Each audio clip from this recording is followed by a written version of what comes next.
As someone who has worked for organisations such as England Heritage and Historic England, how important do you think it is that days such as VE Day are celebrated across the country and in local regions? I mean, to me, it's important. I think because quite often in the kind of work that I do, we're talking about places. So we're talking about historic buildings and castles and churches and ancient monuments and things like that. And sometimes they're sort of very physical things that you can go and visit. But I think something like VE Day, these kind of celebrations remind you that it's about the people. You know, the people made the events, not the places. So and you know, obviously with the Second World War having finished 75 years ago, those people who experienced that firsthand are now getting very elderly, and we're running out of opportunities to celebrate their achievements and their sacrifice. So I think it's really important. Yeah. And so, what are councils such as Lincolnshire County Council planning on doing for Victory in Europe Day? And how have these plans sort of developed and adapted from what they were obviously a year ago? Yeah, I mean, obviously, a lot of people are intending to have street parties. We've got a museum in Lincoln that celebrates the Second World War and is also the regimental museum for the Lincolnshire Regiment. And they were intending to have a big street party and festival, you know, and lots of people in 1940s costume and things. Obviously, that's all been put on hold. So now, as you know, I think a lot is moving online. So we're pointing people in the direction of various online resources. So in Lincolnshire, for example, we have a project with Lincolnshire Archives where we store photographs and documents and information about historic buildings and places across the whole of Lincolnshire. And that also holds information about all the war memorials. So we're signposting people in the direction of that. So you can go onto that website. It's called Links to the Past. You can go on that website and you can find out about absolutely every war memorial in Lincolnshire. And that's not just ones out in the streets. People in factories and town halls and village halls also installed war memorials. And we've got all of those recorded. So you can see all the names of all the people who served in the Second World War represented on those war memorials. So we're encouraging people to use those kind of online resources. There are also national resources through the Imperial War Museum and the National Archives.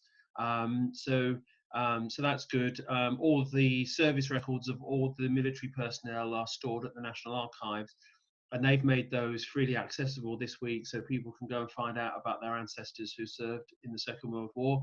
So that's a really good online resource. And we're also encouraging people to actually, you know, celebrate at home and put up bunting and flags and things.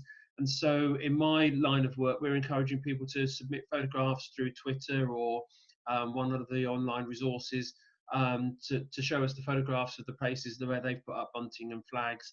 And I'm sure a lot of villages will be flying flags on their official flagpoles and things tomorrow. So yeah, it's not going to be the celebration a lot of people had hoped for, but there'll still be some way of marking the occasion, I think.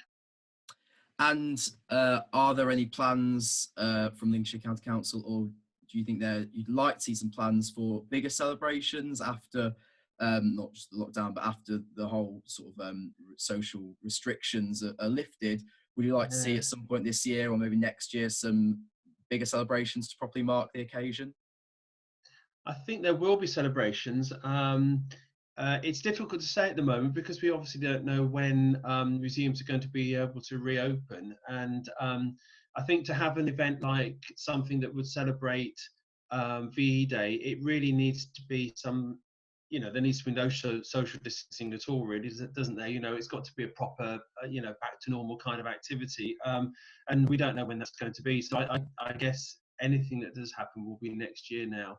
Um, but it's very difficult. And museums have programs set for a year or two in advance, so they're having to reschedule everything right now. So it's difficult to say what will actually happen on the ground, as it were. And do you think that particularly in sort of difficult times like these, that events like this can actually have quite a positive effect in bringing together a nation, sort of this idea of collective memory, that actually arguably events like this are more important than ever, really, despite the fact that obviously plans have been curtailed, that maybe this could Yeah. actually have quite a positive effect for a lot of people and the nation as a whole.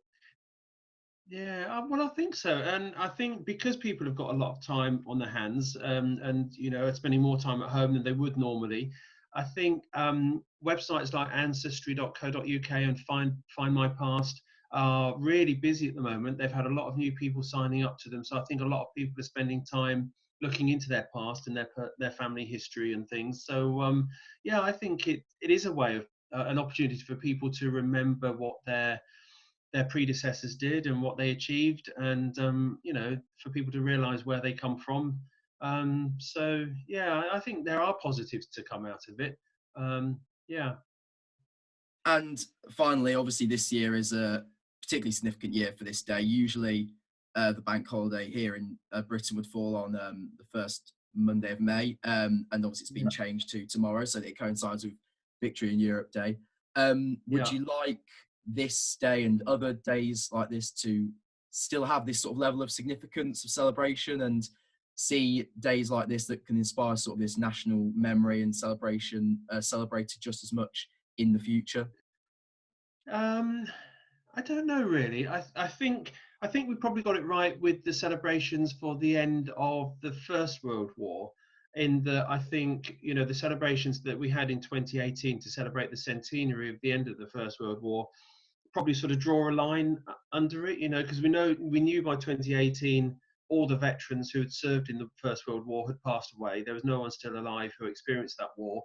So it seems the right thing to do to sort of draw a line. So maybe in 25 years' time, when it's the 100th anniversary of VE Day and the end of the Second World War, that will probably be an opportunity to sort of draw a line on it and